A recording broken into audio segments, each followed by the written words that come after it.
কালকে বাড়িতে এসেছিলাম, দেখেছিলে তো। কালকে বাড়িতে এসে ঘরের কাজগুলো মোটামুটি টুকটাক সেরেছিলাম। সেরে আমরা থাকার মতো করে জায়গা করে ছিলাম।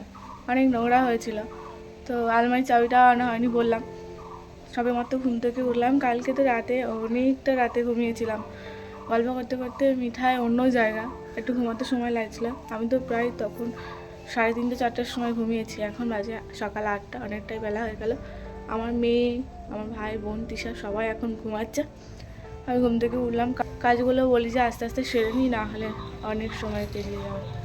কাজ ভাবলে অনেক কাজ, আর কাজ না ভাবলে কোনোই কাজ নেই। সবে তো মাত্র কালকে এসেছি, কোনো রকমভাবে ঘর দাবা পরিষ্কার করে নিয়েছিলাম। আর না আছে জামা কাপড়ের কাচার কোনো ঝামেলা, আর না আছে এঁটো বাসন। কিন্তু যদি তুমি চারিদিকটা একবার খেয়াল করে দেখতে পারো, কাজ কিন্তু করতে গেলে 2 দিন 3 দিন হলেও পোড়াবে না। কলা গাছটা কালকে দিদিরা এসে কেটেছিল, আর 2-3 ছোড়া রেখে দিয়েছে। কলার কাঁধি কাটা হয়েছিল বলে সেজন্য কলা গাছটা সমেত পুরো কেটে দিয়েছে। আর উঠানের চারিদিকে পাতা একদম ভর্তি হয়ে গেছে, ব্যবহার করা হয় না, ঝাঁটপালাও পড়ে না। ঠাকুর ঘরটারও অবস্থা খারাপ। আমাদের রাস্তা থেকে বাড়িটা একটু ভেতর দিকে, কারণ উঠান রয়েছে আমাদের অনেকটা বড়, দেখতে পারো। চারিদিকে গাছপালাগুলো বড় বড় হয়ে গেছে, ঘাস বনগুলো মোটামুটি আগের তুলনায় এখন অতটাও বড় বড় হয়নি। গাছপালা ভাবছি চারিদিকে একটুখানি, যেগুলো রাস্তার দিকে আর এখানে একটা উঠানে আলো জ্বলে সবসময়, সেইখানেও দেখছি অনেকটা বড় বড় গাছপালা হয়ে গেছে। ওগুলো কেটে দেবো আজ। প্রথমে আমি কলধারটা পরিষ্কার করি, জলের তো দরকার। কলের বকেটটা মনে হয় কেটে গেছে, তাই জল ঢেলে জল টানলে অনেকক্ষণ ধরে, তারপরে জল পড়ছে। আবার সাথে সাথে কল পাম্প করা বন্ধ করে দিলে জল চলেও যাচ্ছে। কলটা সারিয়ে নিলে বেশি ভালো হতো। আবার থাকি না, কিছুদিন করে আসি, আবার যেকে সেই হয়ে যাবে। গাছে 2-1টা ফুল হয়েছিল, তুলে নিয়েছি। ঠাকুর ঘরটা তো আজ ভালোভাবে পরিষ্কার করব, করে ঠাকুরের ভোগ জল দেবো, তার জন্য ফুল তুলে নিলাম আগে গাছ থেকে। 2-1টা ফুল ফুটেছিল, বেশি ফোটেনি। উঠানটাকে ঝাঁট দিতে গিয়ে প্রায় অনেকক্ষণই সময় লেগে যাবে। অনেক পাতা পড়েছে কিন্তু, আর সবই শুকনো পাতা। ভাবছিলাম যে এক জায়গায় জড়ো করে নিয়ে প্রথমে পুড়িয়ে দেব। তারপরে ভাবলাম যদি কেউ নিয়ে যায়, আমি ঝাঁট দিয়ে এক জায়গায় জড়ো করে দিচ্ছি, যদি কেউ নিয়ে যায় তো ভালো হবে, সে পুড়িয়ে নিতে পারবে। রান্না করতে গেলে পাতার জলে বেশ ভালোই লাগে। মেয়ে ঘুমাচ্ছে এখনও। কলধারটা একটু কোনো রকমভাবে পরিষ্কার করে নিয়ে উঠানটাকে ভালোভাবে ঝাঁট দেওয়ার চেষ্টা করছি। ঘাস জমে গেছে না, ঝাড়ু দিয়ে ঝাঁট দিতে গিয়ে পাতাগুলো অনেকটাই সময় লেগে গেছিলো। পাশের বাড়ি একটা ঠাকুমাকে বললাম যে আমি তো ঝাঁট দিয়ে পাতাগুলো জড়ো করে দিচ্ছি, তুমি তাহলে সাথে করে নিয়ে যেও। তো উনি বলেছে ঠিক আছে তুই রাখ মা, আমি একটু সময় করে যাবো, কোণে গিয়ে নিয়ে আসবো। বিয়ের পর থেকে একটা দিনও হয়নি যে আমি আমার বরের বাড়ি ছেড়ে আমার বাপের বাড়িতে গিয়ে বা কোথাও দিন কাটিয়েছি। সবসময় আমি আর আমার পোষেন আমাদের বাড়িতেই থাকতাম। এখন পরিস্থিতির চাপে থাকতে পারি না, কি করব। বাড়িটা এমনিই চাবি দেওয়া পড়ে থাকে। ফাঁকা বাড়ি থাকলে তো ধুলো ময়লা হবে, চারিদিকে অগোছালো হয়েও থাকবে। এসে পরিষ্কার টরিষ্কার করে হয়তো 2-3 দিন এখন করে থাকি, আবার চলে যেতে হয়। মিঠাই যদি একটু বড় হয়ে যায় না, মিঠাই ছোট বলে সত্যি এখানে এসে থাকতে পারি না। আমাদের বাড়ির সামনে দেখেছ অনেকটা বড় উঠান, আশেপাশেও ঠিক ঘর বাড়ি নেই। ঘরের পেছন দিকটা অনেকটা বাঁশবাড়ি, তাই না খুব একটা সাহস করে উঠতে পারি না মিঠাইকে নিয়ে এসে একা একা থাকবো, কারণ ও অনেকটাই ছোট। আমাদের দাদুর বাড়িতে দেখতে পারো হয়তো অনেক ঘর বাড়ি বড় লোক বা ঘর বাড়ি সুন্দর নয়, কিন্তু অনেক লোকজন আর সবাই মিঠাইকে ধরে থাকে। সেই মিলেমিশে কাজগুলো আমি করে নিতে পারি। কি করব, পরিস্থিতির শিকার এখন আমি। তোমরা অনেকেই জিজ্ঞাসা করছিলে যে এত সুন্দর ঘর বাড়িটা ছেড়ে কেনই বা তুমি এখানে এসে থাকো। তুমি আমার জায়গায় এসে দেখো আমি কি কারণে থাকি। কেই বা চাই নিজের বাড়ি ছেড়ে অন্য জায়গায় থাকতে? কিছুই করার নেই, এখন আমি নিরুপায়। আমার দাদুর বাড়ি থেকে আমার শ্বশুর বাড়ি বেশি দূরত্ব নয়, পাড়ার ভেতর দিয়ে আসলে হয়তো মিনিট 15 সময় লাগে সাইকেল নিয়ে, আর হেঁটে আসলে তাও 25-30 মিনিটের মতো সময় লেগে যায়।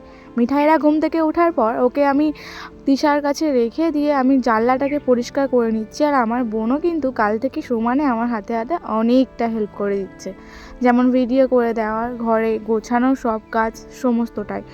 ঘরের জানলাটা খুলতে দেখছি ওই সাইডে ঝুল জমে গেছে, আর পাতাগুলো অনেক হয়ে রয়েছে, পড়ে রয়েছে জানলার মধ্যে। সেগুলো ভালোভাবে ঝেড়ে নিয়ে পরিষ্কার করে দিলাম। মিঠাই তো বেশিরভাগ সময় দিনের বেলা ওই যে জানলার কাছে গিয়েই বসেছিল, গাছপালা দেখতে পাচ্ছে, আর ওখানে বেশ জায়গাটাও খুব সুন্দর। কার্টুন চালিয়ে দিলেও ঠিক ওখানে গিয়েই বসে বসে ও খেলা করছে। তাই ওই জায়গাটা একটু বেশিভাবেই পরিষ্কার করে দিতে হলো। বিছানা এখনও পর্যন্ত অগোছালো হয়েই আছে, গোছানো হয়নি। ভাই কাজে যায়নি, ভাই বলল যে আজকে দিনটা আমি কাজে যাব না, থেকে যাই। বাজারঘাট করতে হবে, জলও নেই, জলটাও কিনতে হবে। জল কী করেই বা থাকবে, আমাদের টাইম কল ছিল বাইরে একটা, কীভাবে ভেঙে গেছে। তো তাই জল কিনে এনে সমস্ত খাওয়া দাওয়া রান্না করার কাজটা করতে হবে। আর আমাদের যে পাম্প করা কলটা ছিল সেটা বললাম না, জল পড়ে যাচ্ছে, বারবার টানতে হচ্ছে। আর অনেক দিন ধরে ব্যবহার করা হয় না বলে একটু হালকা ঘোলা ঘোলাও প্রথম জল আসছিল। ফ্রিজটা চালিয়ে দিলাম, ফ্রিজটা মোটামুটি ভালোই আছে। ওই যে ওই ঠাকুমাটাকে দেখতে পেলে, ওই ঠাকুমাটাকেই বলেছি যে গাছের পাতাগুলো একটু তুমি পরিষ্কার করে নিয়ে যাও, তাহলে জায়গাটা দেখতেও সুন্দর হবে আর তুমি জ্বালানিতে পুরাতেও পারবে। আমার মিটার সময় ঘুম থেকে উঠেছে, তৃষা দিদিও তো আমাদের কাছেই ছিল কালকে রাতে, আবার সকালে উঠে চলে গেছিলাম, আমি তখন উঠোন ঝাঁট দিচ্ছিলাম, তাই না? আর এই যে আমার মিঠাই এবার খাবে তো। বাজারঘাট কিছু ছিল না, কালকে গিয়ে তো কিছুই কেনা হয়নি, এসে কেনা হয়নি, তো তাই এক্ষুনি গিয়ে বাজার করে নিয়ে এলাম। এই যে অনেক কিছু, আমাদের ব্যাগও ছিল না, দোকান থেকে এই ব্যাগটা নিয়ে এলাম। বাজারে অনেক কিছু আনা হয়েছে। এই জায়গাটা মুছবো, মুছে তারপরে বাজারের জায়গাগুলো বার করবো। কালকে আমার ননদরা এসেছিলো, তো চা করে খেয়েছিলাম, এগুলো এক্ষুনি মাজবো, পরিষ্কার করবো। আর এই বাজারগুলো বার করবো, আগেই জায়গাটা ঝাড়তে দিয়েছি, কিন্তু এখনো মোছা হয়নি। এই জায়গাটা মুছে নিই, তারপরে বার করবো। সকাল থেকে অনেকবার চেষ্টা করছিলাম জল তোলার, আমি কিছুতেই পারছিলাম না। ভাই আবার আমাকে একটু হেল্প করে দিল জলটা টেনে দিয়ে। একটা বড় ড্রাম ছিল, তাতেও জল ভরে দিয়েছে, যাতে জল পড়ে গেলে কলের মধ্যে জল ঢেলে জলটা পাম্প করে জল তুলতে পারি। মিঠাই এদিকে দেখছে ওর মামা কি করছে। জল দেখলে তো মিঠাইয়ের প্রচুর টান, তাই ওকে গিলের ভেতরে রেখেছি। আমার জায়ের মেয়েও এসেছিল, ওর সাথে খেলা করছে। আমি জল নিয়ে এখন যাচ্ছি গ্যাসের ঘরটা ভালোভাবে পরিষ্কার করব বলে। সব কাজ সেরার পর কালকে যে খাবারটা ছিল সেটা আমি ফ্রিজে রেখেছিলাম, গরম করে নিয়েছি। আর মিঠাইয়ের জন্য আবার একটু ম্যাগি বানিয়ে দিলাম। সকালে ওকে দুধ বিস্কুট খাইয়ে দিয়েছিলাম, খেতে চাইছে না, শরীরটা একটু খারাপ মতো মনে হচ্ছে। এখানে আসলেই কেন জানি না, মিঠাই যেদিন থেকে আসি সেদিন থেকেই শরীরটা মন মেজাজ একদমই খারাপ হয়ে যায়। আর ভালো লাগে বলো, যদি শরীরটা খারাপ থাকে বাচ্চার, আর মায়ের কিছু মন ভালো থাকে কি আর? বলছি এই ম্যাগিটা কিরকম টেস্ট, আপনার খেয়ে কেমন লাগছে? একদম মানে ওয়ার্ল্ডের সেরা। মানে কেউ এত সুন্দর খাবার দাবার ফেলেও তার নিজের মেয়ের ম্যাগিটা খেয়ে ফেলছে, মানে ভাবো যে উনি কতটা ম্যাগি লাভার। মানে ও যে এই যে মুখ ছেড়ে যে ফেলে দিতে হবে সেই জিনিসটাকে খেয়ে নেওয়া কি ভালো না? আর ম্যাগিটা যে রেখে দিই ফ্রিজেতে, ভালো থাকবে না? পরে খেতে ইচ্ছা করবে। তাহলে তুমি তোমার মেয়ের খাবারটা খেয়ে নেবে? খাচ্ছে না, জিনিসটা ফেলে দেবো, তাই খেয়ে নিলাম। মশলা দিচ্ছে আমার মিঠাইটা। কেন বাচ্চা জিনিস খেলে মাই খেতে নেই? অবশ্যই খেতে আছে, এক্সট্রা হয়ে গেছে, কি করবো বলো? সবজি ব্যাপারী এসেছিল, অনেক সবজি নিয়ে নিলাম। মিঠাই তো কারোর কোলে যাচ্ছে না, সবাই হচ্ছে না যেহেতু, তাই কান্না করছে।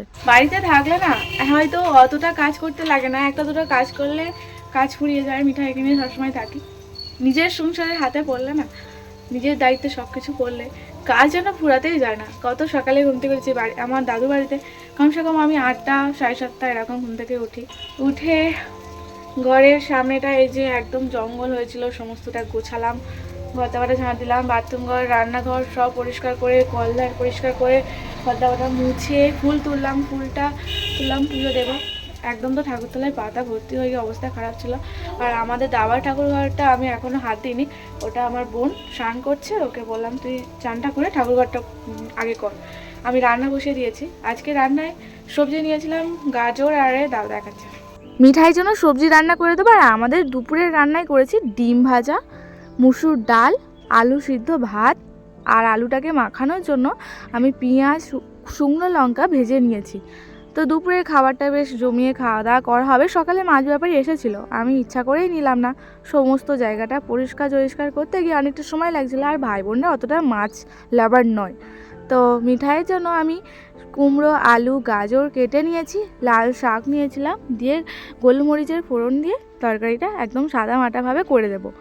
মশলার ডিব্বাগুলো একদম যেন ধুলো ধুলো হয়েছিল আর মশলাগুলো নষ্ট হয়ে গেছিলো বলে ভাবলাম মশলার ডিব্বাগুলো পরিষ্কার করে নেওয়ার পরেই বাজারগুলো গুছিয়ে রাখবো। কি করলো দেখ, একটু যদি অন্যদিকে তাকিয়েছে মিঠাই। একে তো কাজের শেষ হয়, তুমি কি করলে? দেশলাই কাঠি না হলে তো আমি কিছুই কাজ করতে পারবো না। সব ফেলে দিয়ে কি করলো দেখো। কি বলবো আর, বকবো মিঠাই, বকবো তোমাকে? রান্না করে নিয়ে আমাকে এগুলাকে, রান্নাঘরটা দেখো কি অবস্থা হয়ে আছে, সবটা গোছাতে হবে। কৌটোগুলোর ডিব্বাগুলো দেখছিলাম অনেকটা নোংরা নোংরা হয়ে গেছে, দেখতে পারো। যতক্ষণ না এই ডিব্বাগুলো পরিষ্কার করবো মশলাপাতিগুলো আমি রাখতে পারবো না। তার জন্য ভাবলাম রান্নাটা করে নিয়ে তারপরে মশলাপাতির জায়গাগুলো, রান্নাঘরটা একটু ভালোভাবে পরিষ্কার করে নেব। একটা কমফর্ট কিনে নিয়ে এসেছি, এই যে রান্নাঘরটা মুছলে না একটু সেন্ট বার হবে আর সবটা ভালোভাবে পরিষ্কার হয়ে যাবে। সেই জন্য থাকি না তো কেমন একটা হালকা ঝুলঝুল গন্ধ আছে হালকা ঘরবাড়ির মধ্যে, সেটা থাকে না থাকলে যা হয়। রান্না আমার হয়ে গেছে। বোনকে সকাল হতেই একটা দায়িত্ব দিয়েছিলাম, চান টান করে ঠাকুর ঘরটা পরিষ্কার করবি। আমাদের উঠান, কলঘর, রান্নাঘর, ঘর সবই পরিষ্কার করে নিয়েছিলাম। বোন স্নান টান করে ঠাকুর ঘরটাও কত সুন্দর করে পরিষ্কার করে দিয়েছে দেখো। আমার মা লক্ষ্মীর ঘরটাও খুব সুন্দর করে পরিষ্কার করে দিয়েছে। কাঁসার জিনিসগুলো কালো তেঁতুল ছিল, সেইগুলো দিয়ে পরিষ্কার করতে একদম নতুনের মতো চকচক করছে। বোনকে বললাম ফুল তুলে রেখেছি, সেই দিয়েই ঠাকুরের ভোগটাও তুই দিয়ে দে। মিঠাইকে ওইদিকে খাইয়ে দিয়ে ঘুম পাড়িয়ে দিয়েছি। ওর শরীরটা মনে হচ্ছে একটু খারাপ মতো, ও খেতে চাইছিল না, জোর জবরদস্তি করে খাইয়ে দিয়ে ঘুম পাড়িয়ে দিলাম। আমার ভাই হঠাৎ করে বাড়িতে চলে গেল। চান টান করে উঠে বললাম রান্না হয়ে গেছে, দুটো খেয়ে দিয়ে যা। ও বলল আমার খুব দরকার রয়েছে আর বাড়িতে গিয়ে খাওয়া দাওয়া করে নেব। বাড়িতে গেছে, আমি আর আমার বোন দুজনে খাওয়া দাওয়া করে নেব দুপুরে। বিকেলে ঘুম থেকে উঠে বলছিলাম না মিঠাইয়ের শরীরটা মনে হচ্ছে খারাপ, দুপুরে খেতে চাইছিল না। বিকেলে উঠে দেখছি যে মিঠাইয়ের গায়ে জ্বর অনেক। মিঠাইয়ের দিদি এসেছে, ওকে আমি দুধ সুজি খাইয়ে নিয়ে এখন যাব ডাক্তার দেখাতে। তিশা আসতেই তিশাকে বললাম আমার সাথে একটু যাবে চলো। ও প্রায় সন্ধে হয়ে এসছে, ও সাথে সাথে বললো যে ঠিক আছে কাকি আমি তোমার সাথেই যাব, সন্ধে দিয়েই বার হবো। সন্ধে হতেই সন্ধে দিয়ে এসে ঠাকুরের সন্ধে দিয়ে বার হচ্ছে। মিঠাইকে নিয়ে একটু যাব ডাক্তারের কাছে। মিঠাইয়ের শরীরটা খারাপ লাগছে, একটু হালকা জ্বর। হ্যাঁ মা যাচ্ছে, ঘর চাবিটা দিয়ে দে ভাই তুই। এই যে মিঠাই না পায়ে একটা কি হয়েছে বুঝতে পারছি না, তো ওটা ওর ব্যথা করছে মনে হচ্ছে, আমাকে খালি দেখাচ্ছে আর গায়ে একটু হালকা জ্বর মতো। তাই বোন, আমি, তিশা, ভাই সবাই মিলে সন্ধেবেলা সন্ধে দিয়ে মিঠাইকে খাওয়ালাম, খাইয়ে দিয়ে যাচ্ছি এখন ডাক্তারের কাছে। গেলে চাবিটা ভালো করে দিয়ে দে। দরজায় চাবি দিয়েছিস? না চাবি দিয়ে দে, দিয়ে দে। এটার চাবি না দরজারও চাবি দিয়ে দে না। ভেতরে? হ্যাঁ ভেতরে চাবিতলা কোথায়? ওই তো ওখানেই আছে দেখ, আর একটা দেওয়া চাবি ওই তো, দুটোই আছে। কেউ ঢুকতে পারবে? আরে ঢুকতে পারুক আর না পারুক, দিয়ে দে না, কি আছে অসুবিধা। আমার শ্বশুরবাড়ি থেকে কিছুটা দূরেই একটা হসপিটাল রয়েছে, সেখানেই নিয়ে যাচ্ছে মিঠাইকে। এমার্জেন্সিতে গেলে ফ্রি ট্রিটমেন্টও হয়ে যাবে। এখানে সবাই আসে, আর যে ডক্টরকে দেখায় মিঠাইকে, তো ওনাকে ফোন করলাম, উনি বললো সবে তো মাত্র জ্বর হয়েছে, তো একবার তুমি ওখানে গিয়ে দেখিয়ে নিতে পারো, না হলে একটা কাজ করো কালকে সকালে এসো ওকে নিয়ে।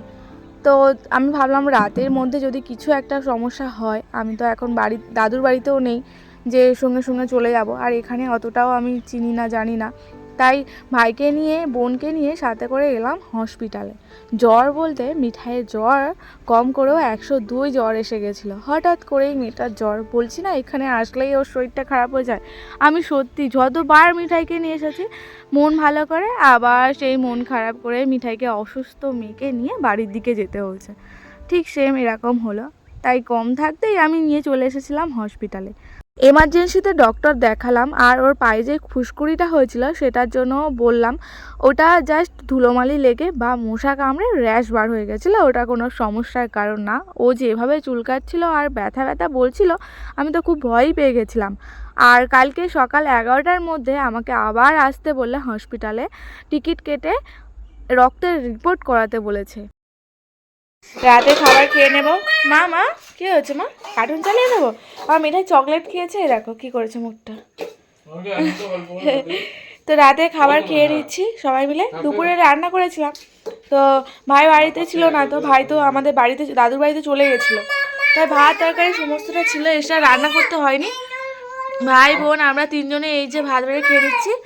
আর তুই চপটা নিয়ে আসলি কোথায় রাখলি? ওই তো খারাপ। নিয়ে নিয়েছিস? এ বার করে রানি।